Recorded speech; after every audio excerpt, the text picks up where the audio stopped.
Bewitched premiered on September 17, 1964, and ran 8 seasons on ABC. 62 years later, 10 of the people who built that show are gone. One is still here. Here is what happened to all of them. Number 1 is Elizabeth Montgomery, who played Samantha Stevens.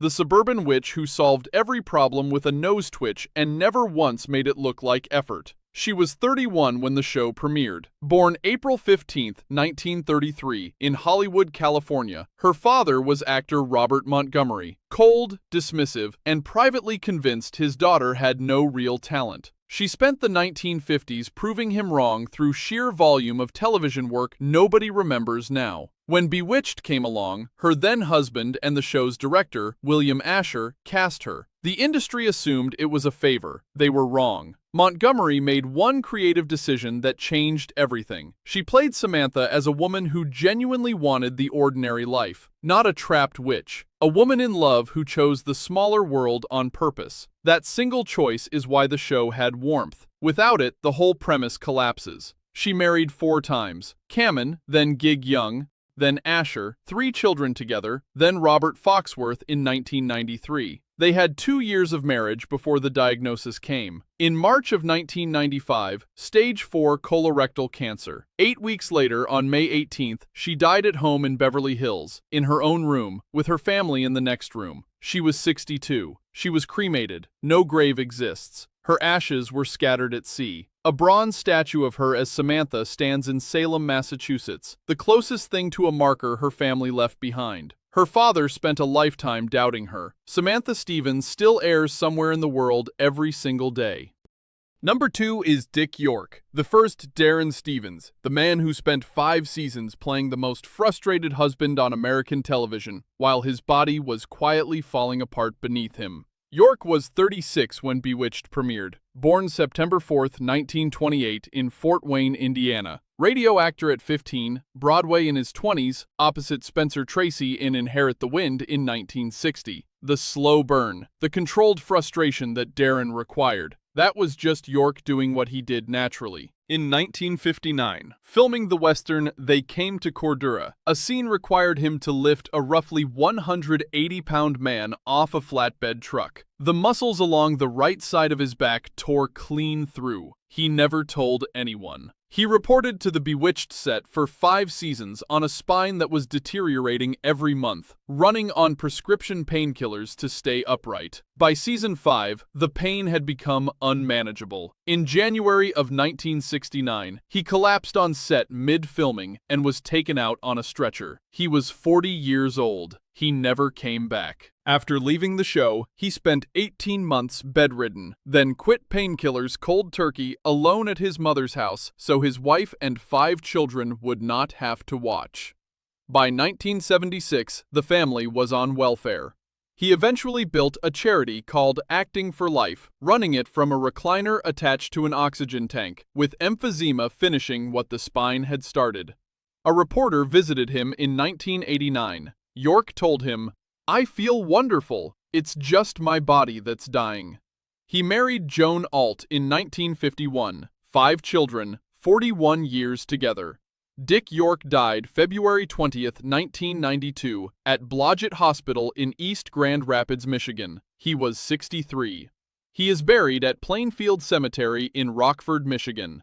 Darren Stevens spent 5 seasons worried about his advertising job.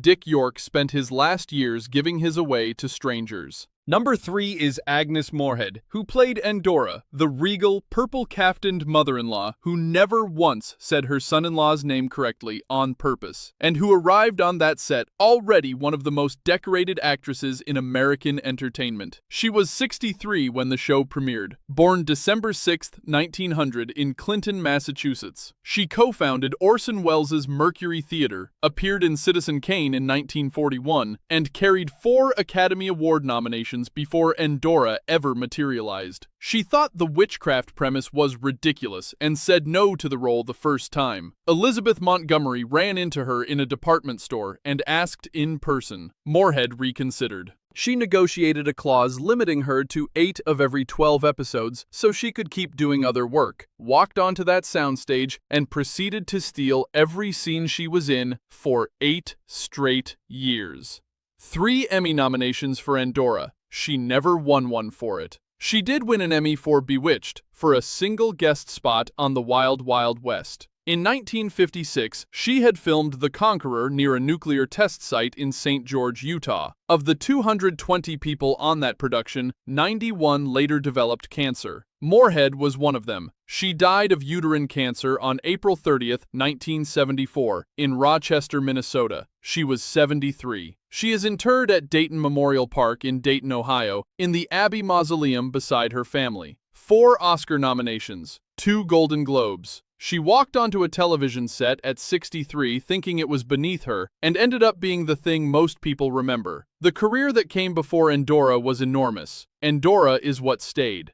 Number 4 is Alice Pierce, who played Gladys Kravitz, the neighbor who spent 2 seasons screaming that impossible things were happening across the street, and who was dying the entire time and told nobody. Pierce was 46 when the show began, born October 16, 1917 in New York City. She came up through nightclubs and Broadway, and was brought to Hollywood personally by Gene Kelly for the 1949 film On the Town, the only stage performer he insisted had to make the leap. The film already had Frank Sinatra in it. Kelly made room for her anyway. Before Bewitched started filming, Pierce had already been diagnosed with ovarian cancer. She told no one on the production, not the producers, not Elizabeth Montgomery, who worked beside her for 2 full seasons. By season 2, her weight loss was visible on camera. The crew noticed. She deflected every question and kept showing up. She married composer John Rocks in 1948. He died in 1957. She married Broadway director Paul Davis in 1964, the same year she walked onto the Bewitched set knowing what was already inside her. Alice Pierce filmed her last episode on January 21, 1966. She died March 3, 1966, in Hollywood, California. She was 48. Her ashes were scattered at sea. At the Emmy ceremony that spring, her husband Paul walked to the stage to collect her posthumous award for Outstanding Supporting Actress. Elizabeth Montgomery presented it, 2 years beside her friend, and she had never once known she was watching her disappear. If you are still watching, hit subscribe. Every burial location in this video was personally verified. Every story was researched from the source. Your subscription is what makes the next one possible.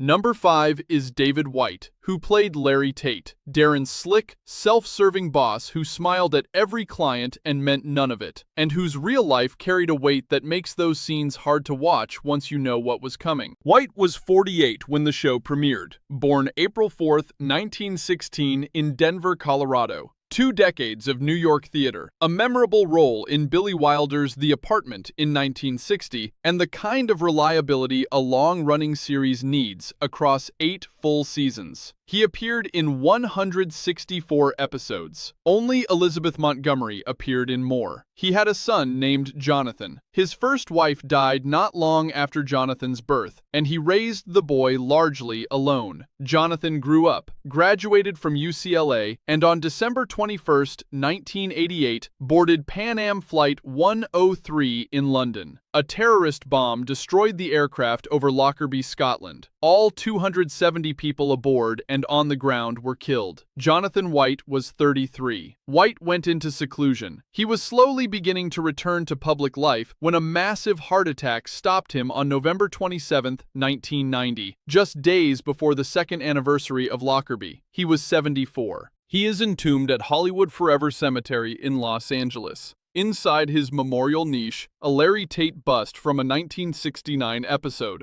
a photo of David with Jonathan as a child, Jonathan at his UCLA graduation, chess pieces, and David's complete acting resume. His son's name is carved beside his. Larry Tate smiled at everyone and meant none of it. David White loved one person above everything, and when that person was gone, there was not much left to stand for. Number 6 is Marion Lorne, who played Aunt Clara, the fumbling, doorknob-collecting aunt whose spells went wrong in a new direction every episode, and who was 80 years old when she took the role, and never once mentioned it. Born August 12, 1883 in West Pittston, Pennsylvania, Broadway debut in 1905. She married playwright Walter Hackett, ran their own theater in London through the 1920s and 1930s, and rebuilt her career in America after he died in 1944. She was in her 60s when she made her first film. She was 80 when Bewitched found her. Aunt Clara's doorknob collection was not invented by the writers. Marion Lorne had been collecting antique doorknobs her entire adult life. Some of the ones she carried onto the set were from her own home. The writers discovered the collection and simply wrote it in. She appeared in 27 episodes over 4 seasons. On May 9, 1968, she died of a heart attack in her Manhattan apartment. She was 84.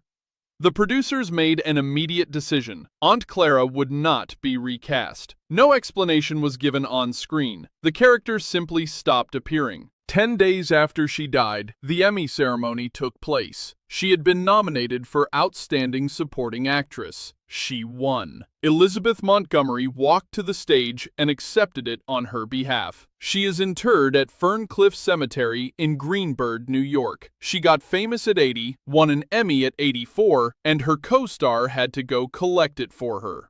Number 7 is Paul Lynde, who played Uncle Arthur in just 10 episodes and made the show feel like it had been built around him the whole time, and who was, behind the performance, one of the most isolated people on this entire cast. Born June 13, 1926 in Mount Vernon, Ohio. He trained at Northwestern, played Harry McAfee in the 1963 film Bye Bye Birdie, and was the permanent center square on the Hollywood Squares from 1968 to 1981. The delivery, the pause, the sidelong look, the single line that said everything was something no other comedian in that era could duplicate. He was gay at a time when Hollywood made careers disappear for it. He managed his public image carefully and his private life with considerable pain. In 1965, his companion James Davidson fell from a hotel window in San Francisco. Lynde was in the room. The incident was ruled accidental. It followed him everywhere after that. The heavy drinking of his later years had multiple sources. That night in San Francisco was one of them. Paul Lynde died of a heart attack on January 10, 1982, at his home in Beverly Hills. He was 55. He is buried at Amity Cemetery in Amity, Ohio, a small farming community near where his family had lived for generations. He came home to a place most of his audience had never heard of. Uncle Arthur appeared 10 times and left a bigger mark than actors who were there all 8 seasons. Paul Lynde made it all look effortless and fought battles none of his audience ever saw. Number 8 is Dick Sargent, the second Darren Stevens, who took the most impossible job in television, replacing a beloved actor mid-series, and handled it with more dignity than the situation deserved. Born Richard Stanford Cox on April 19, 1930, in Carmel-by-the-Sea, California, he was the producer's original choice for Darren in 1964. They wanted him first. A Universal Studios contract made him unavailable. Dick York was hired. When York collapsed 5 years later, Sargent was the call that went out, arriving 5 years late to a role that had always been meant for him. He was gay. He played an upstanding suburban husband across 3 seasons with complete professionalism, while keeping a secret the industry of his era demanded. In 1991, on National Coming Out Day, he publicly came out, calling himself, with dry precision, a retroactive role model. In June 1992, he marched as Grand Marshal of the Los Angeles Gay Pride Parade.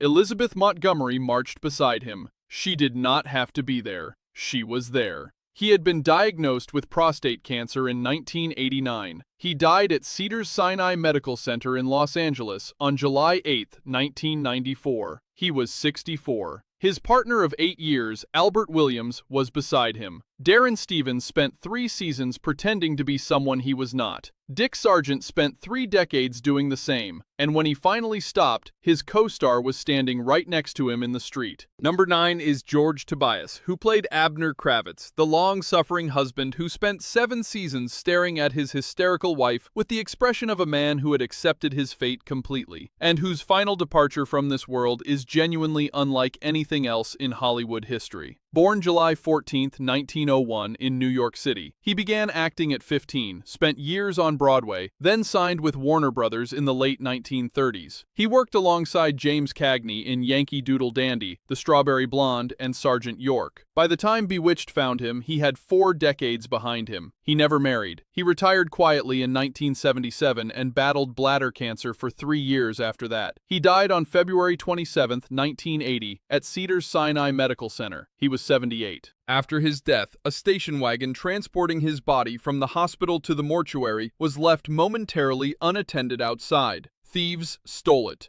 They drove approximately 3 blocks before realizing what was in the back. They abandoned the vehicle and ran. His body was recovered. The memorial service proceeded as scheduled. He is buried at Mount Carmel Cemetery in Glendale, Queens, New York City, the borough where his career began. Abner Kravitz went home every episode and went to sleep. George Tobias went home to New York in the end, after the strangest final ride any cast member on this list ever took. Number 10 is Alice Ghostly, who played Esmeralda, the sweet, nervous, frequently invisible witch housekeeper who meant well every single time and succeeded almost never, and who turned down the first role this show offered her out of pure loyalty to a dead friend. Born August 14, 1923 in Eve, Missouri, she dropped out of the University of Oklahoma to pursue theater in New York, debuted on Broadway in New Faces of 1952, and won a Tony Award for The Sign in Sidney Brewster's window in 1966. When Alice Pierce died that same year, the Bewitched producers called Ghostly immediately and offered her the Gladys Kravitz role. She refused. Alice was a dear friend, she said years later. I could not do that. Sandra Gould took the part instead. 3 years passed. The producers called again, this time with an entirely new character. Ghostly said yes, because at least she would not be standing in her friend's exact spot. She married actor Felice Orlandi in 1953. 50 years together, until his death in 2003. On September 21, 2007, Ghostly died at her home in Studio City, California, after battling colon cancer and a series of strokes. She was 84. Her ashes were buried at Oak Hill Cemetery in Siloam Springs, Arkansas, beside her sister. She spent her career playing women who disappeared under pressure. She herself showed up for 50 years and refused to go anywhere. And that brings us to the last name on this list, the only one still here, the one who was 2 years old when she first walked onto that soundstage and has outlasted every single person on it. Erin Murphy played Tabitha Stevens, Samantha and Darren's daughter, the little girl who inherited her mother's magic and had not yet learned to hide it. She joined the cast in 1966, initially sharing the role with her twin sister Diane. As they grew and their appearances diverged, Erin took over alone. She was 8 when the show ended. She is 61 as I record this script. Born June 17, 1964 in Los Angeles, California.